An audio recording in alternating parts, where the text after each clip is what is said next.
While traveling through Bali, I just had to understand something so simple yet essential: rice. I eat it almost every day, but I've never truly thought about what it takes to grow it. So today, I set out to find the answer, and suddenly, rice didn't seem so simple anymore. And starting today from the road, we are currently leaving a bit of a busier part of the island and moving from Canggu up towards Ubud. I am really hoping it will be a bit sunnier, or at least it will stop raining once we get there. Otherwise, it is going to be a very wet day. Yeah, please double check the weather, yeah?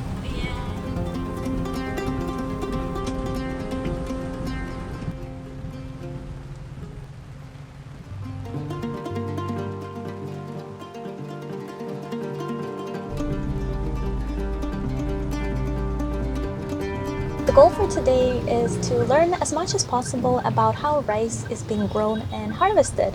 Rice terraces are everywhere in Bali, carved into the hills with water mirroring the sky. It is easy to admire their beauty, but harder to understand the work that goes into them. But before the fields, there is the home, where I was meant to meet my guide. And while waiting, I had the chance to learn more about Balinese culture.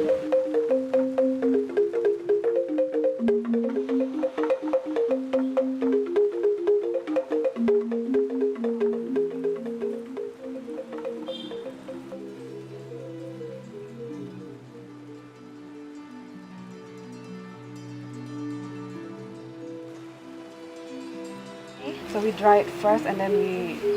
And then you weave it together? Yeah. Oh, wow. It looks like a very intricate job. Wow.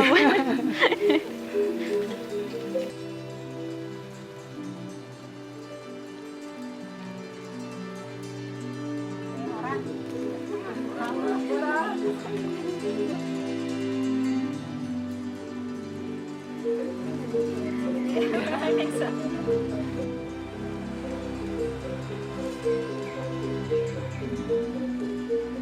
So the purple flowers are for the north side? Yeah, for the north side, it's also for the Vishnu. Okay. And for the east we have white, for the Iswara god. And for the south we have the red color for Brahma. Brahma. And also for the west we have the yellow or orange for the Mahadeva. Yes. Yes. And the middle we put pandanus leaf as a togetherness. Thank you so much for showing me. Thank you. When my guide Kiduk arrived, he welcomed me in and showed me a bit more of the space. Astako Salakosali. Yes. This is like the Balinese Feng Shui. So it's determined to locate your buildings within your compound. Usually, each of the building has their own function. A northern building, it's specially used for the older person. So the eastern building, it's mainly used for the what we call the human ceremony. Human ceremonies. Yes, that's right. So starting from the you giving birth and then until you died, it's all happen in the eastern buildings. Yes. Meanwhile, the western building, it's used for the teenagers usually, or the secondary family that lives in the same compound. Okay. Yeah. Yeah. And the southern part, it's usually be a kitchen and the storage room. I was also given the honor of entering the family temple. When we have the family temple ceremony, we're gonna put all of the offerings on the top of the temple, and we're gonna sit on the ground. So that's the time. It's a very precious time for the family to talk to each other. Yeah, because all of the family that's come from the cities come back to this place to do the family temple ceremony. So now that we've made the offering and toured around the compound and visited the family, we are going finally to the rice field to see how the rice is being grown and made. Rice fields are usually positioned on the edges of villages. So this one is what we call the rice barn. It was used to store the rice in the past. The reason they keep it up high is to protect them from the floods and from the thieves and from the mice. But now, since we have the modern rice milling machine, all of the rice goes over there. So this is like to worship the god of the prosperity. And after walking just a little further, we arrived. So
we're about to go and see how the rice is being transplanted from the seedlings into the rice field. All rice planting is still being done by hand, so there's no machinery involved.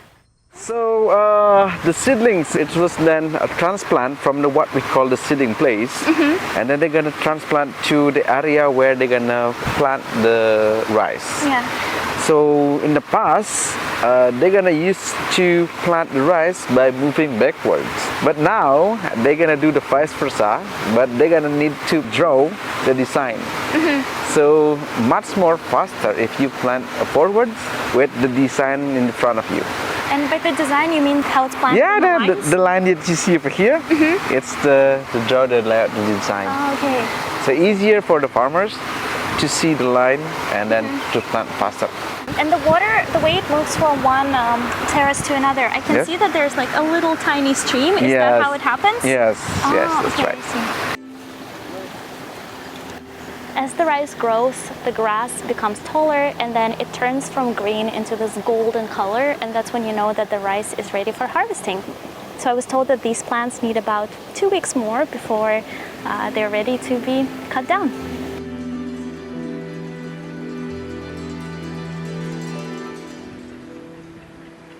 There are many types of rice, but here the farmers grow white rice. Once the seedlings are planted, it takes 4 months for them to mature. For the first 2 months, they must stay fully submerged in water, and that's why rice grows in terraces and paddies. They act as natural pools, collecting water flowing down and directed from the mountain springs. And then I was invited to try it all for myself. How could I say no? I think that's the most important part of it all. I'm gonna get a hat. That's when you know that things are getting very serious. Okay. Thank you. You're welcome. All right, do I go in? Yeah. Ooh. It's very muddy. The feet are sinking in, but it's kind of nice. It's very soft. Nyoman is about to show me what to do. How many do you take? About 3-4 seed. And then just put it Yeah, and then you plant it a little bit deeper. deeper. Okay. Yeah. Oh, okay, see.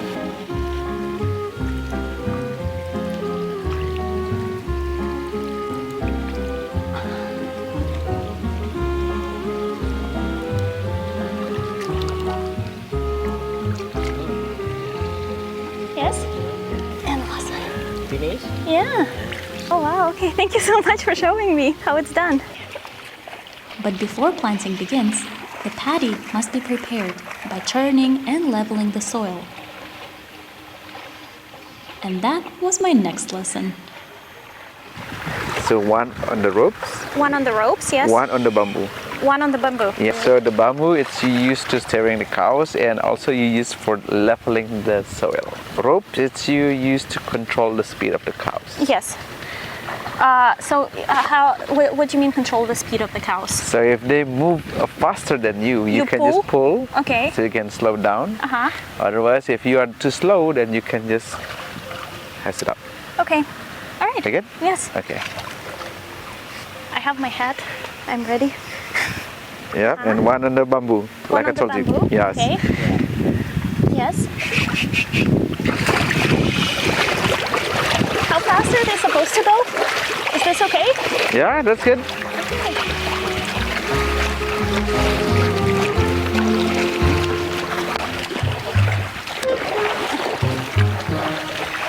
Well, I guess they're making the ground rich as you're going. Oh! How do you stop them? Ah! Ah! Where do I go? Ah! Oh! I think they're pulling me. That ended up being a lot harder than I thought. Yeah. It seems like the cows were telling me where to go, not the other way around. Usually they need to train the cows about in 6 months to do the same. Yes. Oh, okay, I see. So they usually get used to know about the situation. Yeah. So when it comes to land plowing, do you still plow the land using the cows, or do you do more with the machinery? Depending on the farmers. If they have the cows, they can use their own cows. Otherwise, they can use the machinery. The machinery. Yes. But the machinery is also fairly manual, right? You also have to push it. Yes, that's right. But it also has like more saving time than using the cows. Yeah, so you can do all of the work that you have to do with the cows in 3 days. Yes. You can save it into 1 day by using the machine. So it makes it a lot faster. Yes. At the heart of rice farming is water. All village rice fields are grouped together so Subak, the Balinese farming cooperative, can carefully manage the flow of water. So the farmers are coordinating between themselves when they're planting? Yeah, if we plant the rice all the same time, all the same together, so the first one, we're gonna lack of the water, and the second one, we're gonna have the rice too much at the same time. Oh, okay. And the next time, we don't have rice. But the next question is, what happens to the rice after it has been cut down? Well, the rice is being collected manually. There are no machines right now that can help with the harvesting process, so everything is done absolutely manually.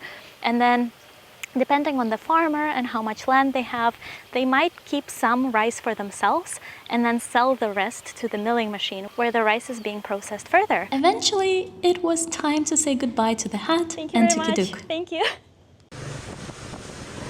But the day still had one more wonder waiting for me. We were driving by and then we stopped because we saw a couple of farmers harvesting the rice. So hopefully now we'll be able to go talk to them and see the process itself. Hello! By the time rice is ready to harvest, the water is drained and the soil hardens. The stalks are flattened to make cutting easier, one bundle at a time. And then the grains are carefully separated from the plant.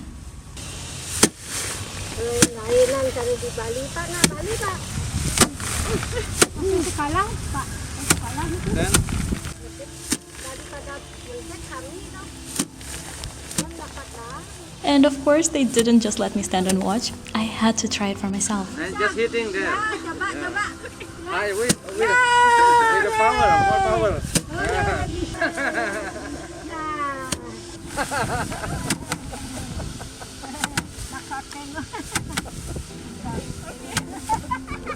Too much. Yeah. Pak, lagi Pak.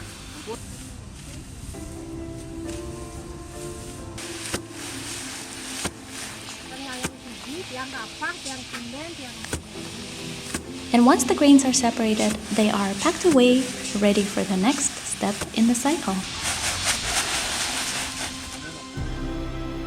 This is a day I won't forget. Not just learning how rice grows, but meeting the people behind it and getting a small glimpse of how hard this work truly is.